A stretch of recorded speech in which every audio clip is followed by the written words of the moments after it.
Bonjour, je m'appelle Enzo, je suis élève de 5e B, ainsi que mes camarades.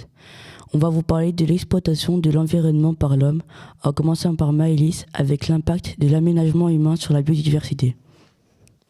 Bonjour, je vais vous parler de l'impact des aménagements humains sur la biodiversité. Nous avons constaté certains problèmes comme par exemple construire les routes dans les habitats naturels, dans la forêt.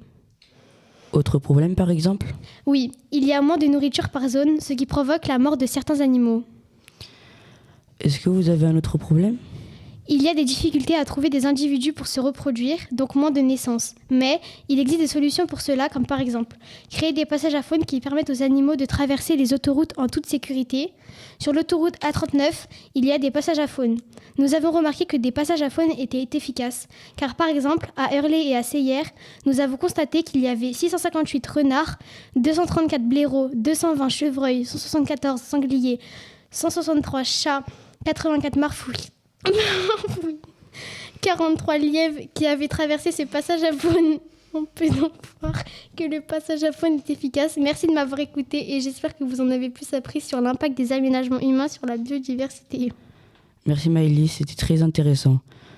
Aujourd'hui, Méline va nous parler de l'impact des activités agricoles sur l'écosystème, c'est ça ? Oui, c'est ça. Bonjour. Tout d'abord, je vais vous parler du problème des pesticides. Ce sont des produits chimiques que l'on met sur les cultures pour que les insectes ne viennent pas les manger. Car chaque année, les agriculteurs doivent en produire plus. Ces pesticides ont un impact négatif sur la santé humaine, car ils finissent dans notre assiette. En moyenne, la truite contient 4,8 mg de pesticides par kilogramme, ce qui est mauvais pour nous. En plus, les pesticides sont rejetés dans l'eau, ce qui nous amène au problème de l'eau rejetée encore polluée.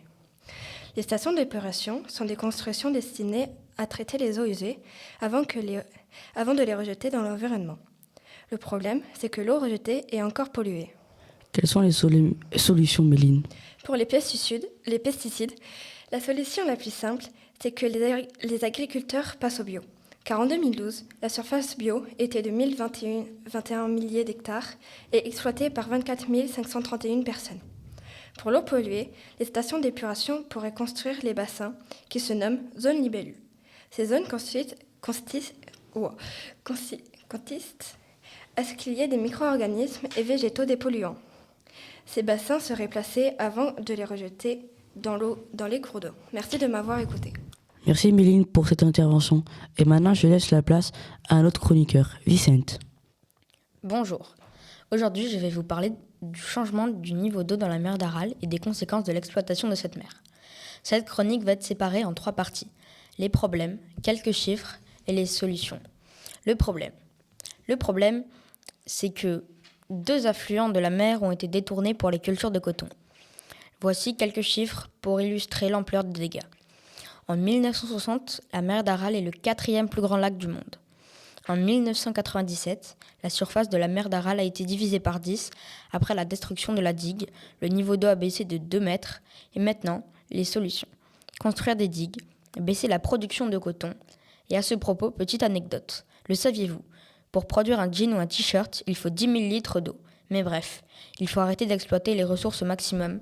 C'est déjà la fin de cette chronique, mais avant, un énorme merci à Badi et Thiago, sans qui rien n'aurait été possible. Merci de m'avoir écouté et je passe la parole au présentateur. Merci beaucoup Vicente pour cette chronique très intéressante sur l'impact des barrages. Je laisse la parole à Raphaël qui va nous parler de l'énergie dans le monde. Bonjour à toutes et à tous, je suis là pour vous parler des problèmes d'énergie dans le monde. Sachez qu'à ce jour, d'après plusieurs études, le résultat reste le même, nous utilisons trop d'énergie fossile. Malgré les différentes innovations pour y remédier comme installer des barrages hydrauliques, des panneaux solaires ou bien d'autres, cela ne change pas. Malgré tout ça, les objectifs pour 2030 comme diminuer l'utilisation d'énergie fossile ou bien garantir l'accès à l'électricité pour tous et à des prix plus abordables sont encore loin. En plus de cette surconsommation d'énergie fossile, y a-t-il d'autres problèmes sur le sujet ? Effectivement, en plus de la surconsommation d'énergie fossile, plus de 3 milliards de gens dans le monde dépendent encore du bois et du charbon pour le chauffage ou la cuisson. Pire encore, 13% de la population n'ont pas le moindre accès à l'électricité, principalement à cause du budget de leur État. Voilà, c'était ma chronique. Sur ce, merci de votre attention. Merci de cette intervention. Merci à vous, téléspectateurs, de nous avoir écoutés sur le thème de l'exploitation de l'environnement par l'homme. C'était Maëlys, Vicente, Méline, Raphaël et Enzo. Je remercie Jules de m'avoir aidé.